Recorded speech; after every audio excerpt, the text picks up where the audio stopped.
করে রাজধানীর ৭ কলেজে যে শিক্ষার্থীরা রয়েছে তাদের এক দফা দাবিতে তারা আন্দোলন করছিলেন। আজকে ১২টার পর থেকেই তাঁতিবাজার মোড়, টেকনিক্যাল মোড় এবং সায়েন্স ল্যাব মোড়ে তারা অবস্থান করছিলেন। কিছুক্ষণ আগে তারা একটি সংবাদ সম্মেলন করেছেন এবং তারা জানিয়েছেন তাদের যে এক দফা দাবি রয়েছে সেটি যদি সরকার মেনে না নেয়, আগামীকালকে যে উপদেষ্টা পরিষদের যে ব্রিফিং রয়েছে, মিটিং রয়েছে, সেই মিটিংয়ে যদি ঢাকা কেন্দ্রীয় বিশ্ববিদ্যালয়ের চূড়ান্ত অধ্যাদেশ জারি না হয় তাহলে তারা আগামীকাল থেকে পুনরায় লাগাতার অবরোধ করবেন এবং সেই অবরোধ চলতে থাকবে বলে তারা জানিয়েছে। ঢাকা কেন্দ্রীয় বিশ্ববিদ্যালয়ের অধ্যাদেশের যেটি রয়েছে সেটি আগামীকালকের মধ্যেই তারা জানিয়েছে, যদি আজকের মধ্যে অথবা এই দাবি যদি তারা মেনে না নেয় তাহলে লাগাতার আগামীকাল থেকে তারা অবরোধ করবেন এবং তারা জানিয়েছেন আজকের মতো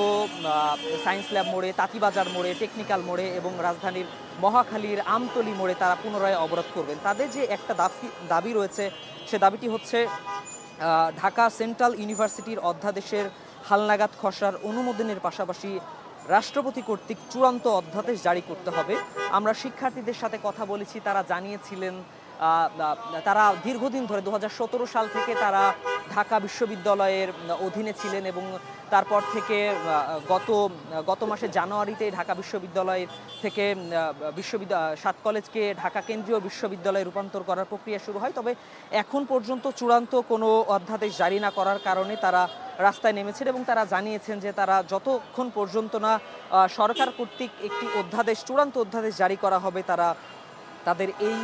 আন্দোলন চালিয়ে যাবে। আমরা শিক্ষার্থীদের সাথে কথা বলেছি, তারা জানিয়েছেন রাজধানীর সরকারি যে 7টি কলেজ রয়েছে এই কলেজে বিভিন্ন ধরনের সংকট রয়েছে। এই সংকটগুলোর মধ্যে অন্যতম কয়েকটি হচ্ছে, তারা জানিয়েছেন শিক্ষকদের সংকট রয়েছে, পাশাপাশি লাইব্রেরি সংকট রয়েছে, ল্যাবের সংকট রয়েছে এবং তারা অন্যতম যে সংকটের কথা বলছিলেন যে ২০১৭ সালের আগে এই 7টি কলেজ জাতীয় বিশ্ববিদ্যালয়ের অধীনে ছিল এবং তারপরে ২০১৭ সালে তৎকালীন সরকারের অনুমতিতে রাজধানীর এই 7টি কলেজকে ঢাকা বিশ্ববিদ্যালয়ের অধিভুক্ত করা হয় এবং তারপর থেকেই বিশ্ববিদ্যালয়ের অভ্যন্তরীণ যে সমস্যাগুলো রয়েছে, কলেজের অভ্যন্তরীণ যে সমস্যাগুলো রয়েছে সেগুলা সমাধান করার চেষ্টা করা হয়। কিন্তু আসলে জাতীয় বিশ্ববিদ্যালয়ের অধিভুক্ত থাকার কালে যে সমস্যাগুলো সমাধান হয়নি, পরবর্তীতে ঢাকা বিশ্ববিদ্যালয়ের অধীনে আসার পরও কিন্তু এই সমস্যাগুলো আসলে তেমনভাবে সমাধান হয়নি। শিক্ষার্থীরা বিভিন্ন সময়ে রাজধানীর এই যে সায়েন্স ল্যাব মোড় রয়েছে, টেকনিক্যাল মোড় রয়েছে, এই মোড়গুলো কিন্তু অবরোধ করে তাদের যে দাবি দাওয়াগুলো রয়েছে সেগুলো কিন্তু তারা জানাচ্ছিলেন এবং তারা জানাচ্ছিলেন যে বিগত সরকারের আমলে ২০১৭ সালে তৎকালীন প্রধানমন্ত্রীর নির্দেশে ঢাকা বিশ্ববিদ্যালয়ের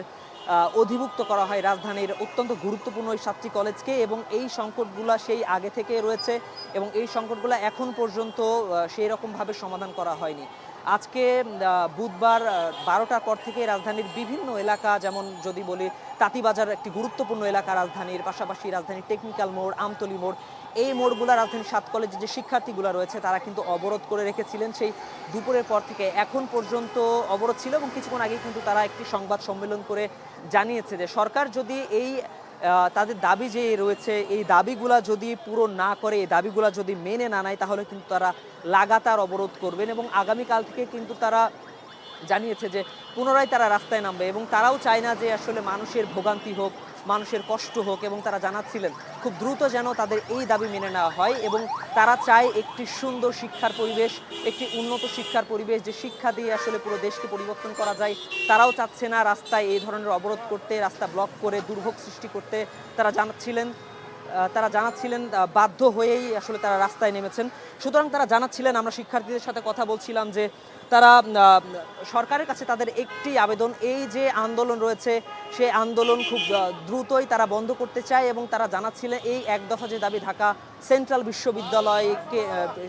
বিশ্ববিদ্যালয়ের অধ্যাদেশ জারি করা এবং খুব দ্রুতই যেন অধ্যাদেশ জারি করা হয় রাষ্ট্রপতির পক্ষ থেকে, তাহলেই তারা আসলে আবার পড়ার টেবিলে ফিরে যাবে, আবার কলেজে ফিরে যাবে এবং এটি তাদের আসলে মূল দাবি এবং তারা এই দাবিতে একদম অনড় রয়েছে। সুতরাং সরকারের কাছে তারা জানিয়েছে আগামীকাল থেকে তাদের দাবি যদি মেনে নেওয়া না হয় তাহলে পুনরায় তারা রাস্তায় আসবেন এবং আবার অবরোধ কর্মসূচি পালন করবেন। এই ছিল রাজধানীর সায়েন্স ল্যাব মোড় থেকে 7 কলেজের